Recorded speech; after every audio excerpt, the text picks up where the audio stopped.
Hey everyone, I'm Susan Spears and you are on the Leader to Leader podcast.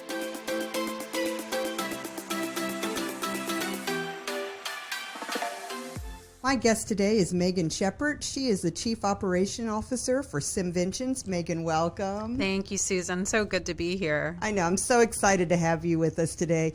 We are both here in Virginia in the United States, and we were just talking about some of the crazy weather we've been having lately. Crazy. Yeah. I last saw you a week or two ago. It's right now it's April 2022, and we just had our Chamber Gala. It was awesome to see you there celebrating business. So much fun and so great to, be in person and seeing people and just celebrating. Yeah, just really awesome. And before that, a couple weeks before that, Megan was one of our keynote speakers at a women's symposium we did.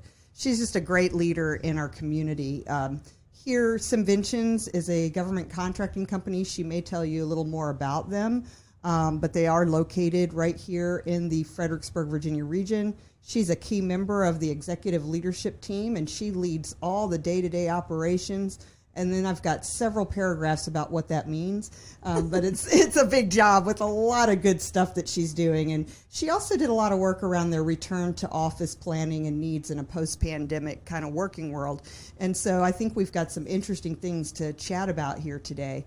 Absolutely. But let's just start and tell me a little bit more about you, though. Tell me about your journey in leadership. Yeah, sure. So, I started out, I think I've always been around leadership opportunities. And, I was an athlete growing up. I was very focused on school. I went here locally at Mary Washington College and did computer science and did math and got out of there and just really went into the technical field. I did a lot of software development. I did those types of things and little by little had those opportunities to lead the technical tasks, lead a team, do things like that. But it was really when I came back down to the Fredericksburg area and I started working out on base in Dahlgren that I had those opportunities to really grow the team there for the company. I was with Booz Allen at the time and I was able to really grow the team and build and open an office out there for the company and learn a ton of stuff with regards to contracts and the Department of Defense. And that really led me into where I am now with regards to being the Chief Operating Officer for SimVentions. And I started there working with the cybersecurity group and building that opportunity and that type of team. And so I've really just I feel like I've been so fortunate in my path and just taken those opportunities. And I know you were at the symposium a couple weeks ago, and I'm big on taking those opportunities, getting out of the comfort zone and just saying, why not? And why not do them? And I think that has led me into where I am today. And I could have never, ever gotten out of school and predicted the path that I was going to take. It was not something I laid out. It was just I've been very blessed and fortunate with where I've landed and the opportunities I've been given. And I think the leaders and mentors and companies that I've worked for. Yeah, well, there's a lot there. And that's so interesting because when we're in the beginning stages, we're so task oriented. Yes. So you've learned some of the skills and the pieces to your trade, but the path to leadership is so different. It is. And you're talking about opportunities. What kind of opportunities became available that, like, let's say you didn't take them, how different your path would have been? Oh, absolutely. I mean, I would have been, there's a lot of people that are very content and that's what they're meant to do in terms of, staying the technical software development, database administration. But it was, hey, we need to do this task over here. Will you lead these two people? And it's taking those opportunities to get more involved, to go out of just the day-to-day that you do to look for those leadership type things, looking to take a process or take a software system or something like that and take it to the next level, thinking outside the box, not just always doing exactly what you need to do, doing more than what you need to do, and looking for those opportunities to kind of go above and beyond and do the additional things. Hey, we have this team that's working on this. Are you interested in being a part of it? Hey, we have a proposal that we need to work. Are you interested in being a part of it? And I think those little things and just getting involved with more and more and more things with no matter what you do, it one, it provides you experience, and then two, it opens your eyes to what is available for you, so that you can start to, be a little more diverse in your skill sets, and your managers and your leaderships hopefully will recognize that, right, and then provide you the, hey, do you want to do this? Do you want to lead a team of now 5 people? Do you want to lead a team of, a contract of 30 people? Do you want to go into lead an entire department and those types of things? You just build little by little by little, and those are the types of opportunities. So had I not taken some of those chances of just even taking the technical work I was doing and taking someone under my wing to teach them how to do database administration, it's those types of things I think that got me to where I am today and gave you the, gives you the skill sets little by little so that when you get to bigger things, you're ready. Yeah. How would you say, here's one for you, Megan. How are you different as a leader now than maybe 10 years ago or 15 years ago? Oh my goodness. I have learned a lot, right? And I think, like you said, you start thinking you're more technically focused when you start. Mm-hmm. And you look at and you think smaller. And I think over time, you start to think bigger picture, right, more holistically across things. And I think I've learned a lot in terms of how to communicate better, how to listen better, and how to not just take the answer of, hey, go do this. It's right, thinking, okay, sure, I can do that, but then pushing the envelope a little bit and saying, well, what more can we do? Or, should it be done this way? And so I think you get more comfortable, one, with your technical skills, two, with your leadership skills, so that you're pushing that envelope a little bit, and you're more comfortable with asking the questions and getting out and speaking up more and giving your thoughts and using your experience and using your skill sets. And so I think over the years, I've definitely found that comfort zone of being able to do that. So yeah, there's that moment in time where you're maybe at the table and afraid to speak up. Yes. Even if you know stuff, you're kind of younger, or yes, maybe there's somebody with a more advanced degree in the room, or what are the things that, intimidate us and hold us back? But then others, we keep moving forward. We take that risk. Right. Absolutely. And again, I think it's that you're getting comfortable with, hey, you've gotten to where you are today because of your skills, because of your experience. You deserve to be at the table and speak up. And it doesn't mean you need to jump in every single time. Right.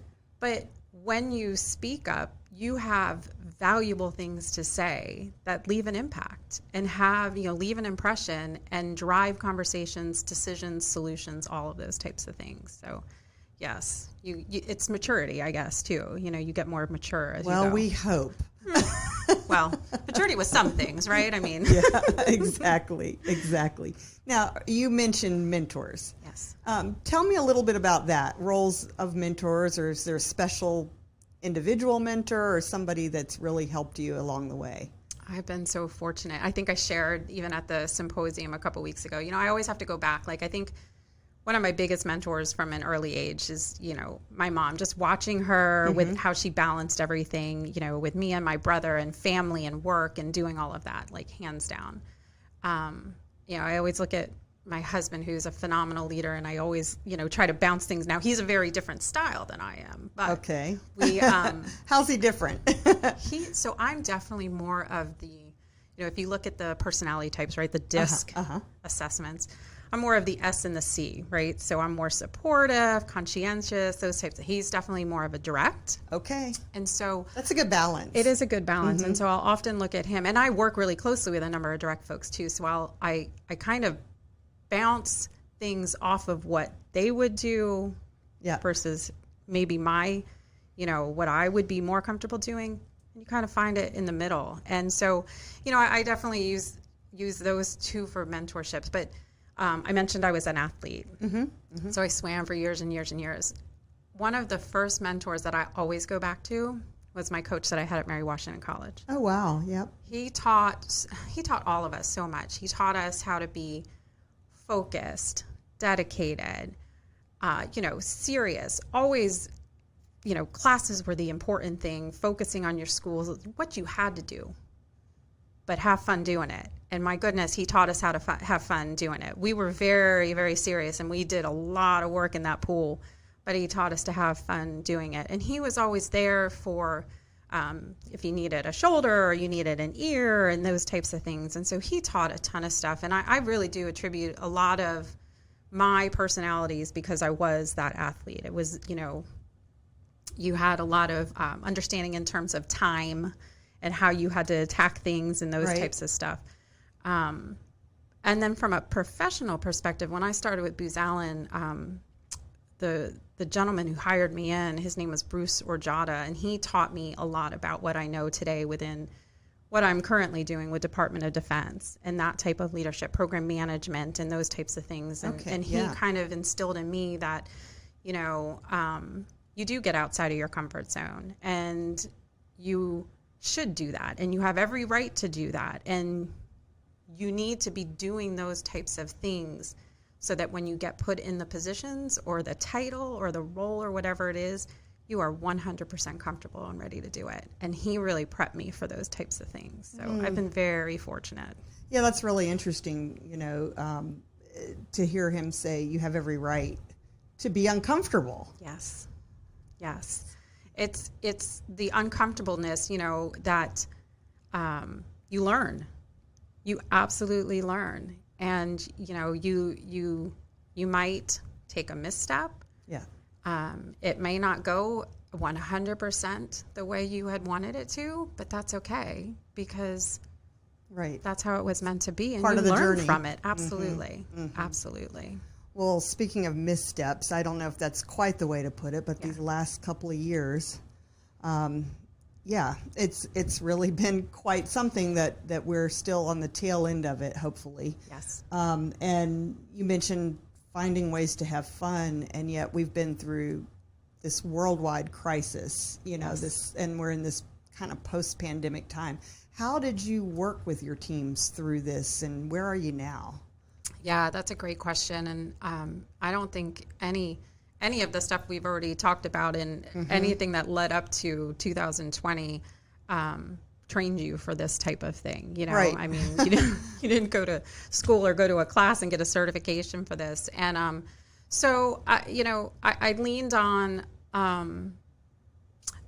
my S and my C, right? My personality types, and it's being the supportive. And I know we've talked so much over the last 2 years about just the supportiveness, and people need the support and they need the understanding. And so I teach a lot about empathy, and empathy is it's been so important over these last 2 years.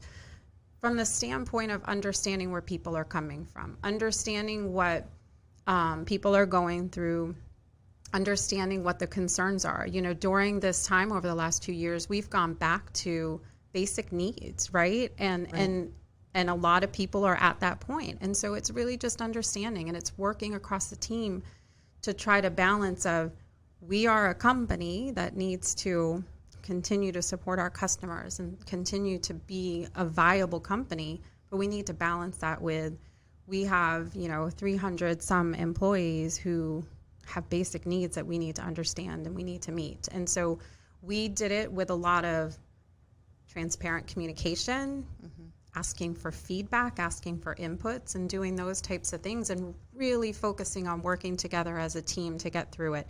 We had people who, for some reason, could not go into the office or needed to go into base because of that's the type of work they needed to do, and they had a teammate that would surge to support them. We balanced schedules across the board with everyone, and we just really, it's been a true team effort across this entire thing to get through it. And where we are today, we're still in that mode, right?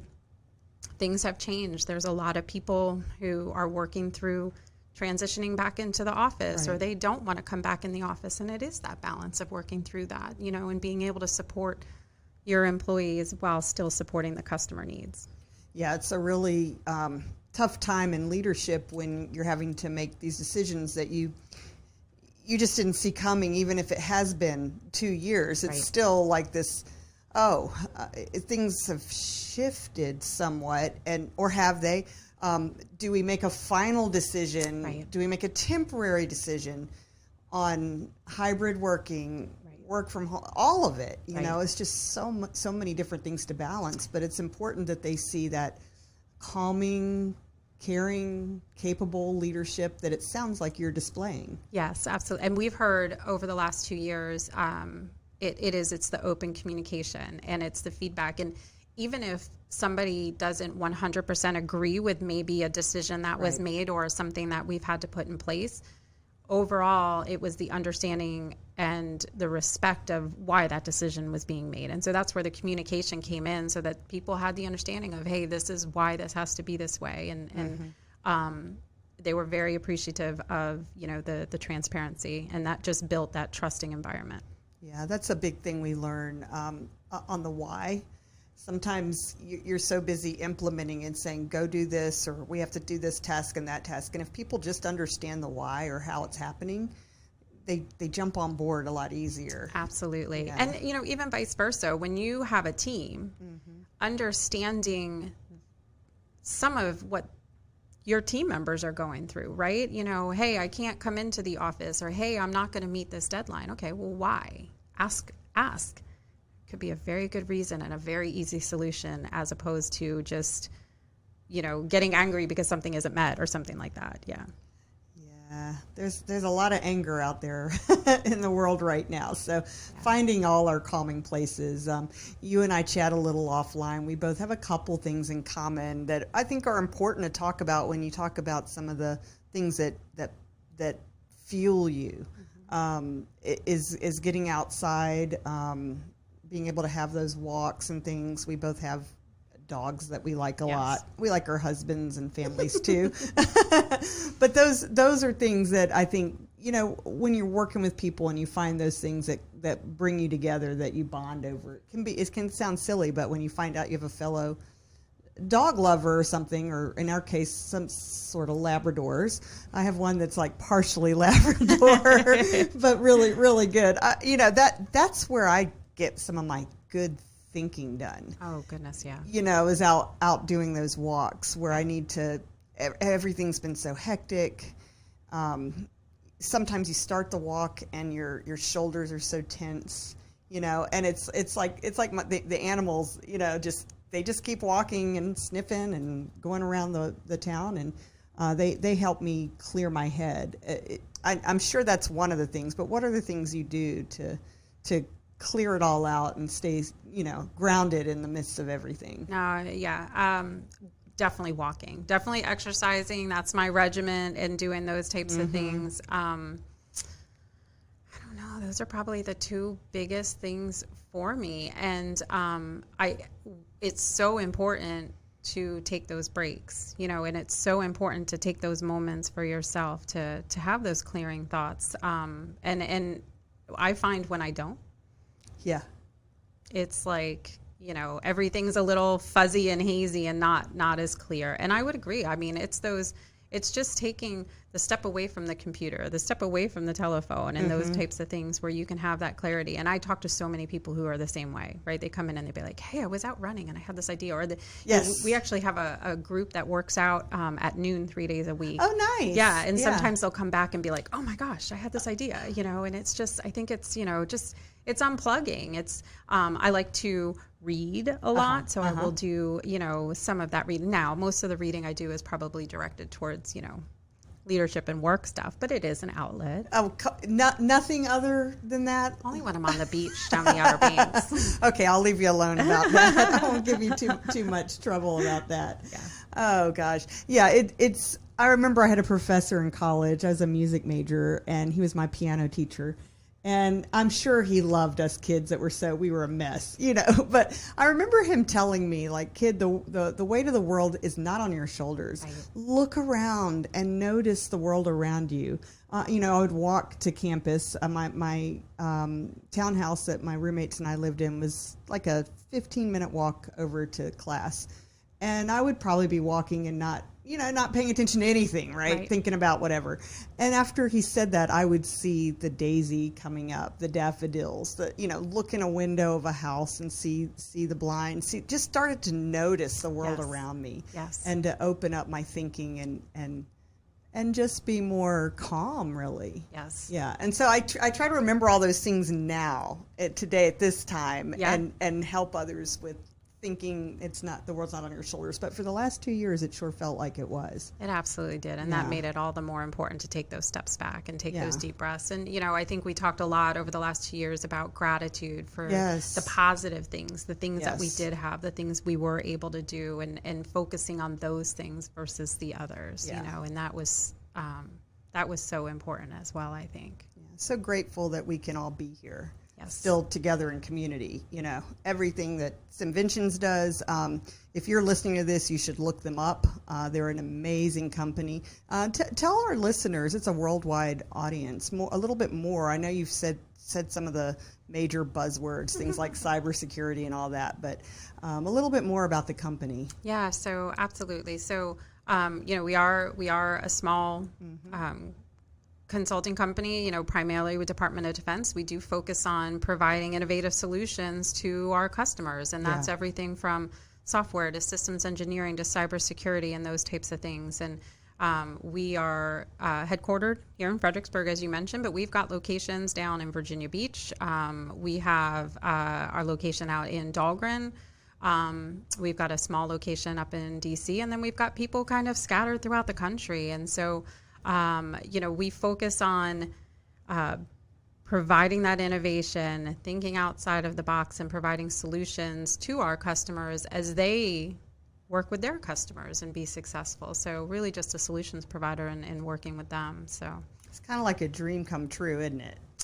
We, we are very focused on our culture. We work always on our culture, but we're very community focused. And so, what we look to do and the things that we focus on are our employees, our customers, and that feeds into the support that we provide our community. And that all of our community support, that's driven by our employees. So it's their voice in terms of what we support and how we support our community. Love it. Love it. Well, you guys have had folks in Leadership Fredericksburg, the Chambers program, for at least the last 4 or 5 years, and been a great supporter of that. And we love everything we've learned from your different leaders. Just amazing.